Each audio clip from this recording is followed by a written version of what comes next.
This year, almost 1 million Americans will enter a machine like this. A crematory. How hot is it in there? Right now it's about 1,680 degrees roughly. The Anderson McQueen Funeral Home in Florida handles about 1,700 cremations each year. And that takes a lot of energy, enough to power about 200 homes for an entire year. Our monthly gas bill, just to give you an idea, is about $6,000 a month. All those flames also release carbon dioxide. But now clients here can choose to cap that carbon. When something takes over a disease or an illness, you just don't really know how long it's going to take. Until his father, Pete, passed away this fall, Dave Cataray had never considered the environmental costs of cremation. My approach was hands off. I don't want to deal with uncomfortable subjects. But Dave found a comforting option, a more environmentally sensitive means of memorializing his father. One of the options was the method of cremation, flame or water, basically.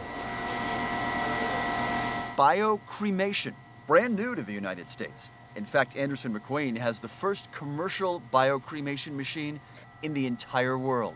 The process is underway behind us right now. The process is operating right now, yes sir. How long will it take? It takes typically about 3 hours, so very similar as to a the traditional traditional method. flame cremation. A cremation with no flames and fewer carbon emissions. We still get the body to ash, but we reduce it chemically using a process called generically alkaline hydrolysis. Sandy Sullivan runs the Scottish company that designed a machine called the Resomator to streamline the decomposition process. We're using the same chemistry as is used by nature and speeding that up. The body is immersed in a solution of about 5% potassium hydroxide and 95% water. That's heated to 350 degrees, speeding up the chemical reaction that decomposes the body. Sullivan says the entire process uses just 15% of the energy of a flame cremation, with just a quarter of the emissions. According to the company that sells the technology, a flame cremation emits about 400 pounds more carbon dioxide than a biocremation. So if 1 million people chose bio over traditional cremations, that would be like taking 36,000 cars off the road for a year. A selling point that McQueen says is resonating with his clients. Well, I think it's going to become very big, primarily for a couple of reasons. One is, again, the environmental concerns that many families have. More and more people are recognizing More and more this. people want to reduce that carbon footprint that they leave behind. Which is why there are now more and more environmentally conscious memorials. Each of these cement structures being dropped into the Chesapeake Bay will not only become a marine reef, but a green burial. 3 days before the services at sea, Right now we're mixing the remains into the concrete. cremated remains, stirred by loved ones into a concrete mix. That mix will be placed into a reef ball, creating a new habitat for marine life, like shellfish. George Frankel started Eternal Reefs 11 years ago. We'll get growth on these within 6 weeks.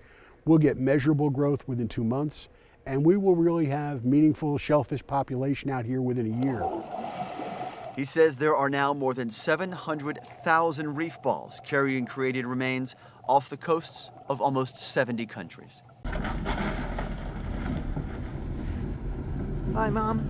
But maybe the most environmentally helpful burials involve nothing more than the ground. That's the premise at this green cemetery in Central Florida. The Prairie Creek Conservation Cemetery includes 78 acres. Freddie Johnson is executive director at Prairie Creek. The rules here: no embalmed bodies, and occasionally no caskets. Johnson says that way the dead give back to the environment by returning their nutrients to nature. Everything physical is always recycled, one way or the other. And everything here, from grave digging to casket lowering, is done by hand.